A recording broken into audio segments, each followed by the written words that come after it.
Halo semua, jumpa lagi di pembahasan Unika Fisika tingkat wilayah tahun 2024. Kali ini kita akan membahas subbidang fisika modern dan mekanika kuantum.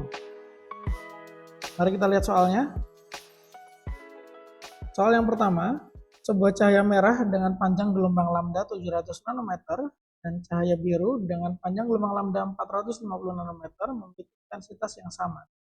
Soal A, hitunglah energi foton untuk masing-masing cahaya tersebut. Kita bahas dulu yang A ya. Soal poin A menanyakan energi foton untuk masing-masing cahaya. Berarti kita bahas dulu untuk yang merah. Merah itu lambdanya adalah 700 nanometer. Energi foton itu bisa kita hitung dengan cara H kali C per lambda, di mana H itu adalah 6,626 10 pangkat minus 34 joule second, ini konstanta Planck. Oke, kecepatan cahaya kita bulatkan aja jadi 3 kali 10 pangkat 8 dibagi lambda 700 nanometer. Itu kalau kita jadikan meter, nano ke meter ya. Nano ke mikro, ini dikali 10 pangkat minus 3. Mikro ke mili, dikali 10 pangkat minus 3 lagi. Mili ke meter, dikali 10 pangkat min 3 lagi. Jadi kalau nanometer ke meter, dikali 10 pangkat min 9. Jadi di sini lambdanya 700 kali 10 pangkat min 9.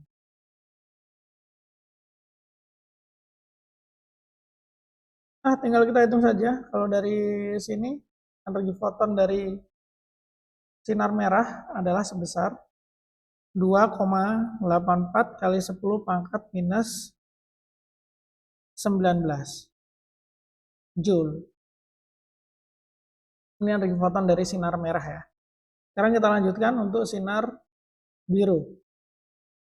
Cahaya biru ini lambdanya adalah 450 nanometer.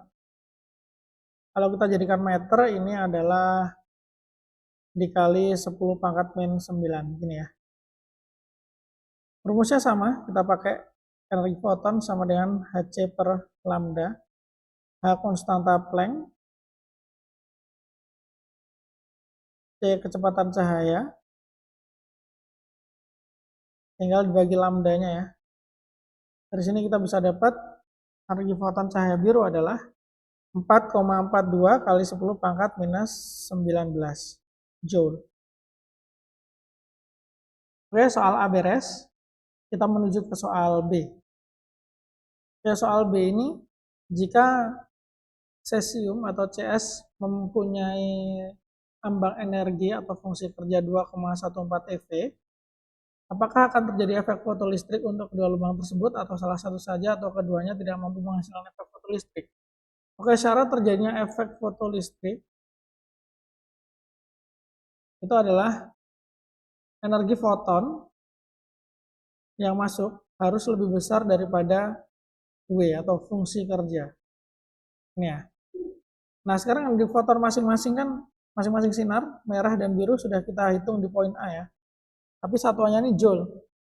Kemudian fungsi kerja di poin B ini ada 2,14, satuannya eV. Nah, kita ubah saja satuannya. 2,14 eV kita jadikan ke joule. Kalau kita mau jadikan ke joule, maka kita perlu kali dengan muatan elektron.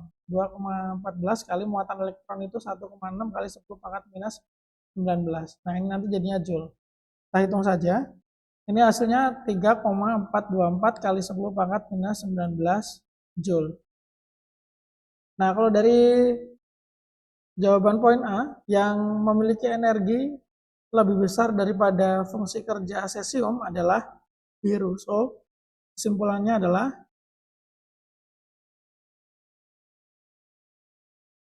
cahaya biru menghasilkan efek fotolistrik.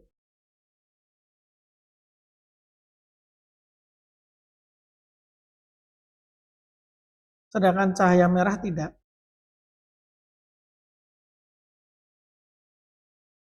Hal ini karena ya ini tadi, energi foton biru lebih besar daripada fungsi kerja logam cesium. Sementara yang merah lebih kecil.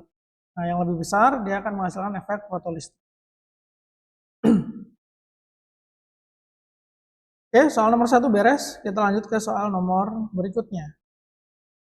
Sebuah operator linear A pada ruang vektor C kuadrat, ruang vektor kompleks dua dimensi yang terdiri dari vektor-vektor dengan dua komponen bilangan kompleks, oke, memiliki bentuk matriks seperti ini.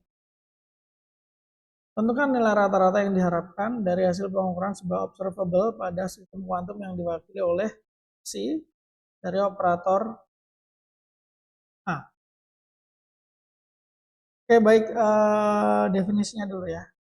Kalau mau mencari nilai observable suatu operator, kita bisa mengoperasikan operator tersebut dengan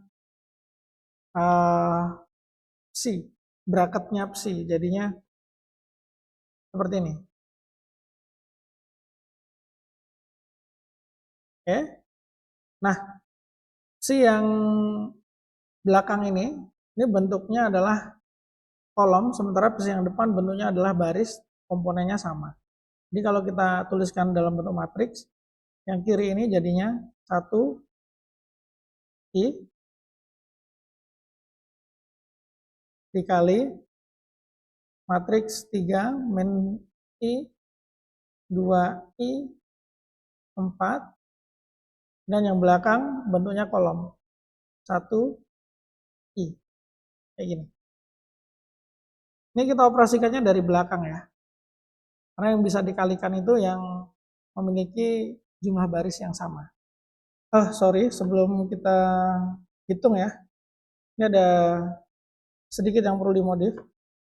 Ini kan sama-sama psi ya, jadi yang di depan itu adalah konjugatnya. Jadi kalau ada I, maka di sini yang konjugatnya ada minusnya. Jadi ini tambahin minus ya, kayak gitu.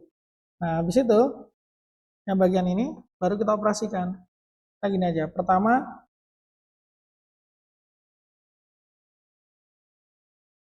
ini yang biru ini kita operasikan jadi 3 kali 1 sama dengan 3 minus I kali I. 3 kali 1 3 minus I kali I, berarti I kali I itu kan minus 1. Minus 1 kali minus jadinya plus 1 kayak gini. Terus setelah itu yang baris kedua 2I dikalikan dengan 1, 2I ditambah 4 dikalikan I. Jadi gini ya, 2I kali 1, 4 kali I, jadinya 4I. Kayak gitu operasi matriks. Sehingga dari sini kita bisa dapatkan bahwa 1 minus I yang di belakang adalah 3 plus 1, 4, 2I plus 4I, 6I. Ini ya. Nah, terakhir, tinggal ini dikalikan. 1 kali 4, min I kali 6I. 1 kali 4 itu kan sama saja dengan, nah kita tulis ini dulu ya. 1 kali 4, 4, tambah minus I dikali 6I. Berarti I kali I minus 1, kena minus, jadinya plus 1, berarti 6 ya. So, nilai observable dari operator A itu adalah 4 tambah 6, 10. Seperti itu.